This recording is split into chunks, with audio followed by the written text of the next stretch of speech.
Most people are not actually tired. Most people are not actually finished. Most people quit at the first serious conversation with pain.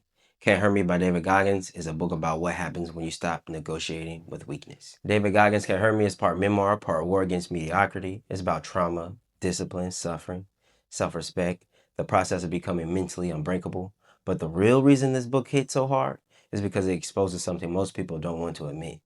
We are capable of far more than the life we are currently tolerating. This book doesn't just inspire you, it confronts you. Most people think Can't Hurt Me is just a book about extreme discipline. It's bigger than that.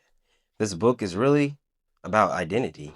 Goggins grew up in chaos, abuse, fear, poverty, insecurity, racism, self-doubt, and at one point, he was even overweight, lost, angry, and drifting, like most people in the world. That matters because it destroys the excuse that powerful people are simply born different. He became different through confrontation. He looked at his life honestly and refused to keep hiding from what he saw. And that's one of the first lessons of this book. You cannot build a new life while protecting the old identity that keeps producing the same weak patterns.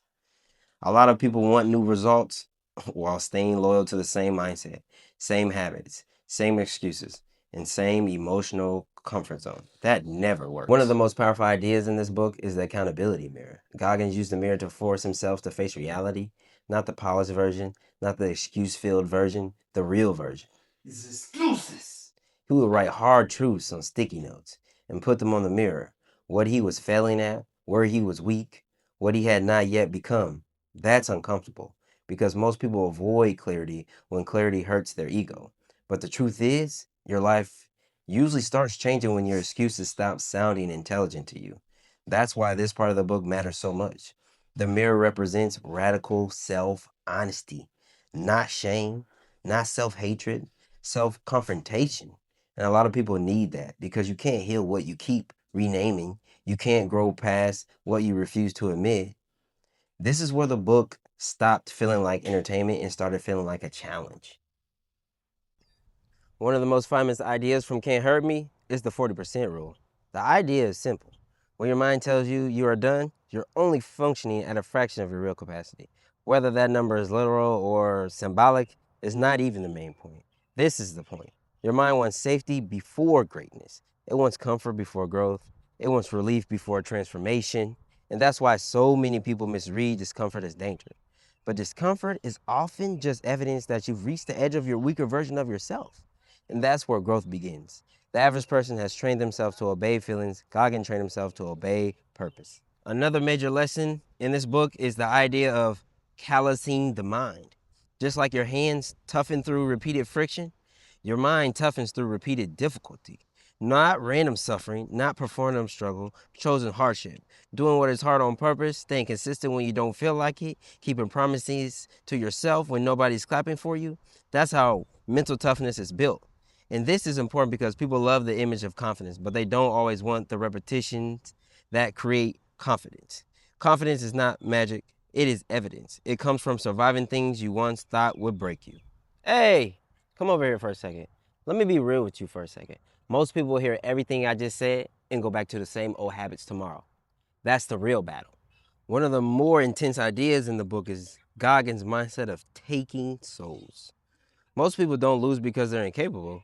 They lose because they get uncomfortable and then they negotiate with that discomfort. For some people, that language may sound extreme, but underneath, it is a principle worth understanding. Become so disciplined, so relentless, so composed under pressure that weakness can't bully you anymore. This is not really about becoming cruel, it's about becoming formidable.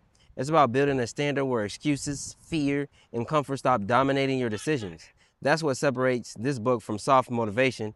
It's not trying to make you feel good for 5 minutes. It's trying to make you harder to break. What Can't Hurt Me gets right is this. A lot of people are not failing because they lack potential. They're failing because they keep protecting themselves from process. You don't need a better plan. You need a higher tolerance for doing what you already know you should be doing. This book reminds you that growth is not found in the fantasy version of improvement. It's found in the ugly reps, the early mornings, the private battles, the days you don't feel inspired, the moment where nobody knows if you quit. That's where the new person is built. So now I'm going to be real with you guys. This book needs to be read with maturity. Nobody needs to be imitating David Goggins.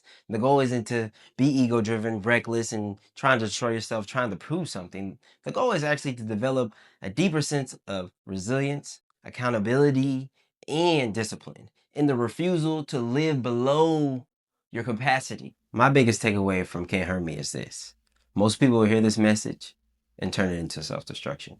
The goal isn't to turn into self destruction, it's to turn into self transformation. Because real strength isn't just intensity, it's alignment with Nia, it's wisdom, it's an endurance with direction. And you want to know what the interesting thing about it is? When you realize you need to stop asking yourself weak questions and asking yourself, what is required of me today? That shift is powerful because emotions change, motivation changes, and comforts change. And those people who build extraordinary lives, they find a way to keep moving even when their emotions feel unstable. Because your life won't change when you wait to feel ready. It changes when you just take the footsteps. So overall, Can't Hurt Me is one of those books that doesn't let you hide. It forces you to examine your habits, your excuses, your mindset, and your relationship with pain. You may not agree with every method. You may not want to live with the same intensity, but you cannot read this book honestly and walk away unchanged. Because at its core, this book asks you one question that hits all of us. What would your life look like if you stopped giving weakness the final say?